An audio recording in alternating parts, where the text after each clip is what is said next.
This video is sponsored by Squarespace. Set up your own slick-looking website quick and easy with a 14-day free trial and 10% off your first order using this link and code. This camera is new, but there will be some bits that will leave you questioning, well, is it? So this is a Leica, no surprise unless you've not read the title before clicking through, SL3-P. So this is a P suffix camera now. Traditionally, the P in MP, the film MP, meant mechanical perfection. In digital, it had nothing to do with the mechanics, so the P meant premium. Well, it certainly had sapphire crystal LCD screen. They removed the Leica branding on the front and put the old school Leica fonts on the top, engraved. Yeah, it certainly meant pricier. With this SL3-P, the P means something completely different again, and because there's no tradition of using the P suffix in the SL range, it's completely new. So no fancy old Leica engraving on the top. Well, there's no space for it, and they certainly haven't removed all of the Leica branding on the front. Although the red dot is gone on this, I think we're starting to see a design code for each type of SL. The Leica SL3 has both the Leica in bold white fonts and the red dot. The SL3S has the Leica bold fonts blacked out but with a red dot. Now the SL3P has the Leica bold fonts in white but no red dot. Other than the paint and dot, the physical features of the body remain pretty much the same. Size, shapes, bits under the flaps on all sides of the camera, same tilty screen, and ability to use the very nicely done Photos app, all in a beautifully robust body. It's in the body that I like, it's just that there's one thing, the grip. I mean, it does feel nice and smooth in the hands. Yes, it is very lovely and smooth on the skin, but perhaps a little bit too smooth because it feels not quite grippy enough. It feels like it might slip out of my hands, and that's only a problem because I am a non-strapper, and today I'm using a camera strap because this thing does cost a fair few pennies.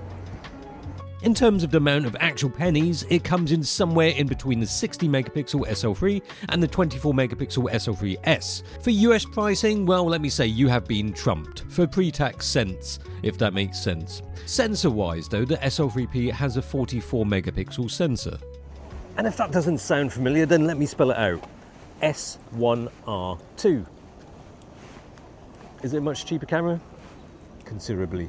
But this is a good thing. The S1R II also takes 8K open gate, ProRes internal, and then there's 4K 120p with virtually no crop. Coincidentally, that's what the SL3P does. Not that it matters, there's some minor differences. The Panasonic has up to 8 stops of stabilization, whereas the SL3P has up to 5. No, it really doesn't matter, but for stills, it doesn't have the plane, train, motorcycle detection of the S1R II. She's not riding one anyway. Although the SL3P has 819 versus 779 face detect AF points. But seriously, none of that matters because they were made for different people.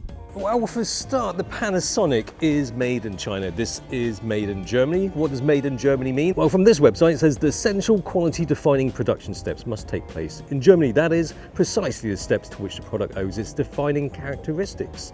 In practice, a value-added share of around 45 to 50% serves as a benchmark. Yep, the Leica SL3P is made in Germany, yet it's hard for me to justify in tech terms why one should pay 100% more than what seems like an S1R II. But then why buy anything? Why buy Audi when you can go for VW, Seat or Skoda? Why did a film Leica ever make sense when it takes the same film as any other 35mm film camera? If a Leica is seriously what you're considering, then you were never going to seriously make a comparison with a Panasonic anyway. You buy Leica for its very German Leica-ness, a beautifully made object that happens to take photos. Although for many, Leica will mean this, but with the same 60 megapixel sensor, the SL3 at almost 2K less is great value, relatively. And with a 44 megapixel, that's plenty, SL3P costing less, it's even better value, relatively.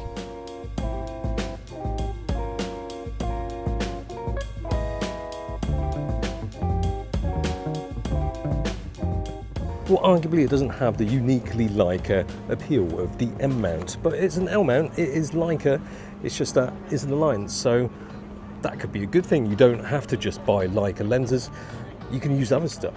You can get cheap third-party M-mount lenses too, and you can get some absolute whoppers in L-mount in terms of size and price, just like this lens, but oh, what a truly magnificent lens this is. But with the L-mount lines, it means you can wang on the lens from Nikon's favourite brand Viltrox and get full compatibility. And why not? Because this Viltrox 16mm is a superb lens. It might sound kind of contradictory to talk about uniquely Leica bodies and then go for third-party lenses, but there are some great non-Leica lenses to use, and they focus well. Although, don't get me wrong, there are certainly snappier focusing mirrorless cameras, but this is plenty good.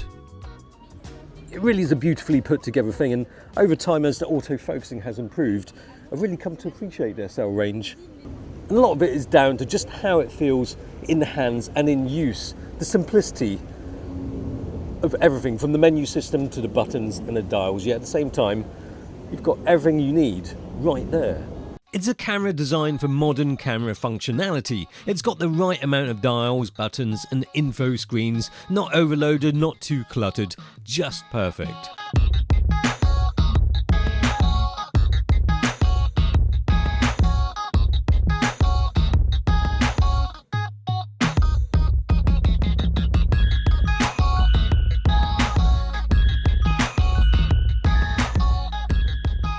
And perhaps controversial, but I feel like this is Leica's best non-rangefinder camera for focusing their M lenses.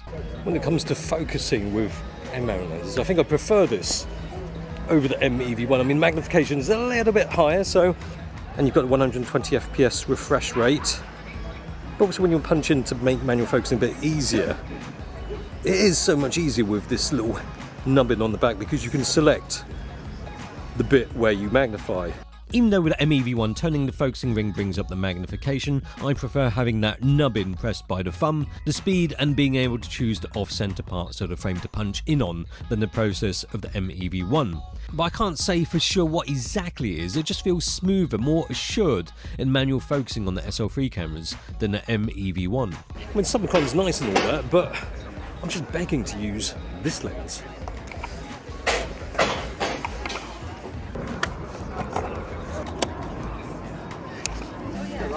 Now we're talking.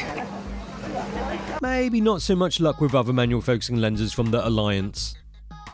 The Leica SL3-P might just be the best SL for both stills and video use. Megapixels that's not too high, not too basic, with a higher burst rate than its SL3 bros. And for video, it's got 8K open gate and 4K 120 that the other two don't. Yes, it does have the rolling shutter issues of the S1R II, but a minor quibble on an otherwise formidable Leica. And as I now find myself without a digital M, deemed non-repairable, a Leica-shaped void in my life, perhaps the Leica SL3-P might just be the panacea. This video was sponsored by Squarespace. Set up a slick-looking website using their array of gorgeous templates and they even use AI to get you going, or the 24/7 customer service to help you out. It's a simple and effective way for any photographer to get their website up and online quickly. Click the link below for a 14-day free trial and use the code for 10% off your first order.